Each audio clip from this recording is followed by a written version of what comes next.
রাম রাঘব রক্ষম কৃষ্ণ কেশব ত্রাহি। এই রাম নাম প্রচারে ভগবান সমস্ত ভক্তগণ নিয়ে যখন লঙ্কায় জানকীকে উদ্ধার করার জন্য গঙ্গার তীরে গিয়ে দাঁড়ান, গঙ্গা পার হবার কোনো উপায় নেই। তখন ভগবানের রামের কৃপায় সমস্ত বনের পশু সেই লঙ্কায় যাবার জন্য সাগর বন্ধন করার জন্য পাথর নিক্ষেপ করতে লাগে। শুধু তাই না, ভগবানের মহিমা ভক্তের দ্বারা প্রকাশ করলেন। কেমন? আমা হইতে আমার নাম বড়। আজকে বনের পশু, বানর সেনাবাহিনী যারা ছিল, পাথরের গায়ে রাম নাম লিখে জলে ফেলছে। পাথরগুলো দেখো, রাম নামের মহিমায় পাথরগুলো ভেসে উঠছে। এটা কি করে সম্ভব যে পাথর জলে ভাসে? লক্ষণ ভগবান রামকে বলছে, দাদা পাথরগুলো জলে ভেসে দিল, পাথরগুলো ভেসে উঠল।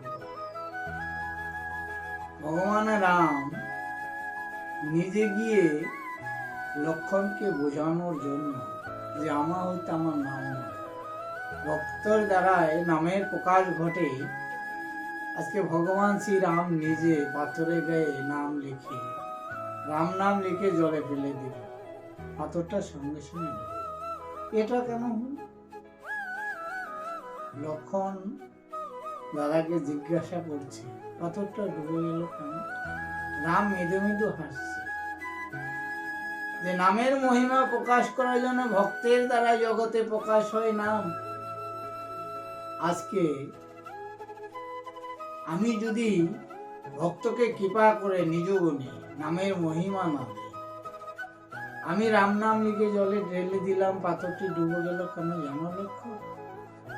আমি যাকে ছেড়ে দেই সে কখনো ভেসে থাকে না, আর আমি যাকে ধরে রাখি সে কখনো ডোবে না। এই অনন্ত কোটি ব্রহ্মাণ্ডে যত জীব জগৎ আছে সমস্ত সবাইকে আমি ধরে রেখেছি। সেই লঙ্কা সেই লঙ্কা নয়। আমরা মানব দেহ পেয়েছি, আমার এত ভারী দেহটা, আজকে গোবিন্দ যদি আমাকে ধরে না রাখে, কৃপা করে আমাকে যদি ছেড়ে দেয়, তাহলে আমি কোনোদিনই আর বেঁচে থাকবো না। প্রমাণ কেমন? একটা মানুষ জীবিত অবস্থায় নিজে হেঁটেই কত জায়গায় চলে যায়। যে মানুষটার ভিতরে আমার গোবিন্দ স্পর্শ করে থাকে না, গোবিন্দ সত্তা থাকে না, সে মানুষটাকে চারজন গাড়ি করে নিয়ে যেতে হয়। তাহলে এখানেই তো প্রমাণ হয়ে যায় যে ভগবান যাকে ধরে রেখেছে সেই ভেসে থাকে। এই সংসার মাঝে, সংসার সাগরে পাড়ি দিতে ভগবান যতদিন যাকে ধরে রাখবে ততদিন। এখানে আরেকটা জিনিস লক্ষ্য করলে দেখা যাবে, আমরা মানব কুলে জন্মগ্রহণ করেছি, বনের পশু ভাষা বোঝে না, কথা বলতে জানে না, তারা রাম নাম লিখছে, পাথর ভেসে যাচ্ছে। আর আমি রাম নাম লিখে পাথরকে জলে ফেলে দিলে ডুবে যায় কেন? আমার সে ভক্তির জায়গায় আমি তৈরি করতে পারিনি। আত্মবিশ্বাস নেই যে ভগবান ছাড়া কোনো কিছুই সম্ভব নয়, আমি নিজেই পারি, এই জগতে যা কিছু করছি আমি নিজে করছি। অনেকে বলে থাকে, একবেলা না খেয়ে থাকলে কি ভগবান খেতে দেবে? এই যে কথাটা, এই যে ধারণা আমার, আজকে আমি যদি কর্ম করতে না পারি, কর্মটা আমাকে কে করাচ্ছে? আমার দেহটা যদি আমার গোবিন্দ পরিচালনা না করে, তাহলে আমার নিজের কোনো ক্ষমতা আছে? আত্মা পরমাত্মা আত্মা স্বরূপ সমস্ত ইন্দ্রিয়কে পরিচালনা করছে। সে যদি কৃপা করে পরিচালনা না করে এখনই যদি বলে দেয় আমার গোবিন্দ যে তোমার কথা বলার হবে না, তাহলেই বন্ধ হয়ে যাবে। গোবিন্দকে ভালোবেসে যদি গোবিন্দের প্রতি প্রীতি না জন্মায়, মানব কুলে জন্ম নেওয়াই ব্যথা। সংসার তাণ্ডবে পড়ে ভগবানকে ভুলে যায়। যেদিন আপনজনেরা দূরে সরে দিবে, সেদিন ভগবান ছাড়া কেউ পাশে থাকবে না। আজকে রাক্ষস কুলে জন্মগ্রহণ করেছে তরুণী সেন।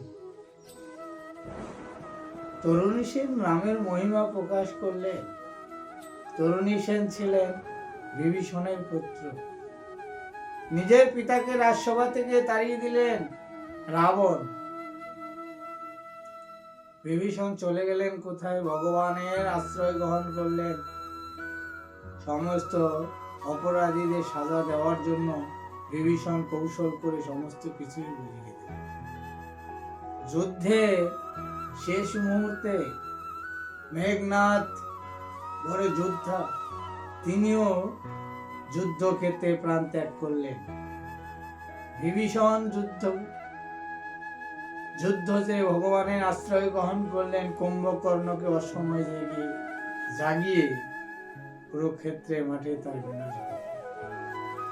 এই যে অসময় কথাটা, আমরা যাচ্ছি না সময় থাকতে। জন্ম নিলাম, জন্ম নিয়েই ভুলে গেলাম আমার গোবিন্দকে।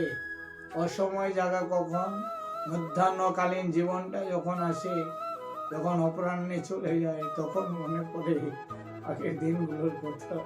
যদি সময় থাকতে আমার গোবিন্দের প্রতি প্রীতি জন্মাতো, তাহলে সংসার তাণ্ডব আমাকে ফিরে রাখতে পারতো না। আজকে বিভীষণকে অসময়ে জাগিয়ে, কুম্ভকর্ণকে অসময়ে জাগিয়ে কুরুক্ষেত্রে মাঠে পাঠিয়ে দিয়ে তার জীবন নাশ করল। সবাইকে হারিয়ে রাবণ রাজমহলে বসে কাঁদছে, উপায় নেই।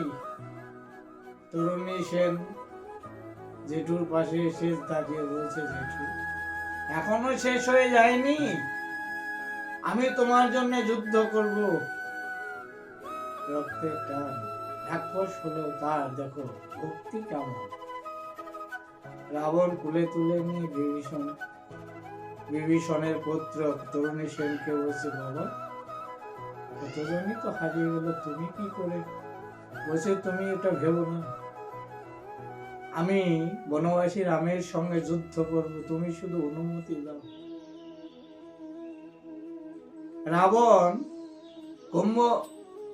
রাবণ তরুণী সেনকে অনুমতি দিল, যাও পুত্র তুমি জয়ী হও। তরুণী সেন মায়ের কাছে, সরমার কাছে গিয়ে বলছে, মা তুমি আমাকে অনুমতি দাও, আমি যুদ্ধে রামের সঙ্গে যুদ্ধ করে যেন জয়ী হয়ে আসি। সবাই জানে যে যায় আর ফিরে আসে না।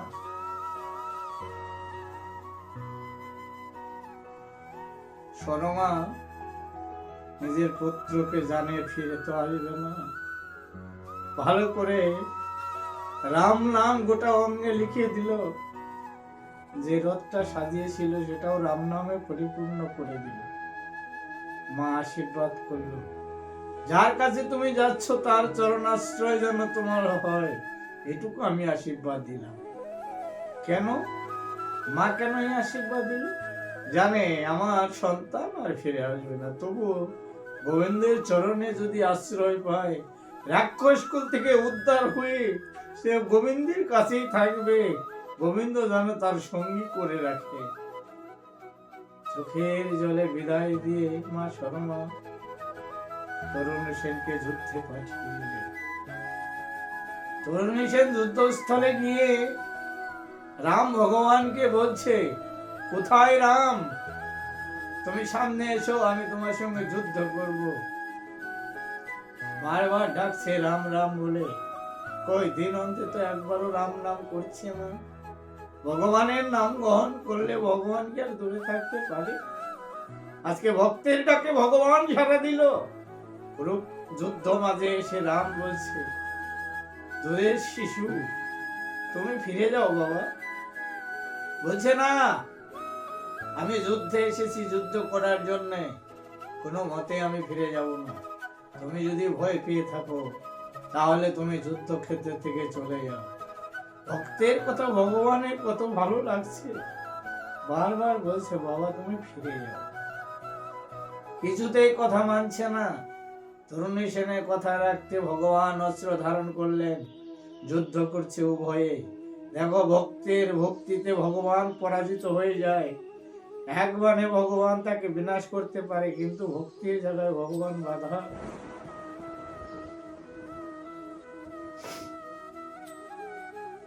কিছুতেই পরাস্ত করতে পারছে না।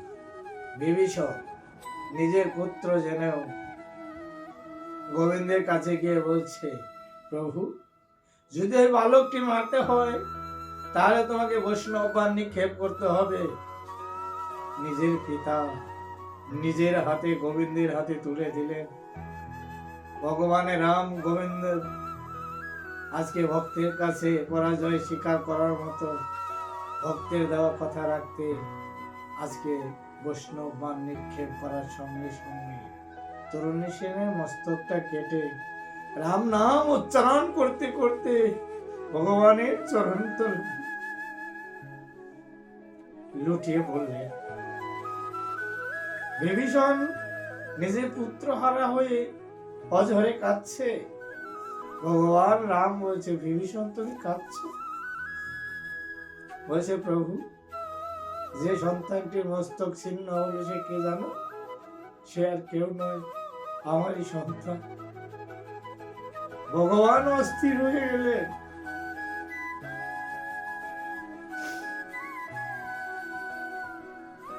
তরুণী সেনের কাটা মুন্ডটা বুকে নিয়ে ভগবান রাম নয়ন জল ফেলে দিয়ে তরুণী সেনের কাটা মস্তককে আশীর্বাদ করলেন। আগত কলির যুগে তুমি সুবল সখা হয়ে থাকবে। আমি তোমার সঙ্গে বাল্য কৃষ্ণ ভগবান হয়ে তোমার সঙ্গে প্রেমালিঙ্গনে তোমার সমস্ত সুখ দুঃখ আমি সমভাবে ভাগ করে নেব।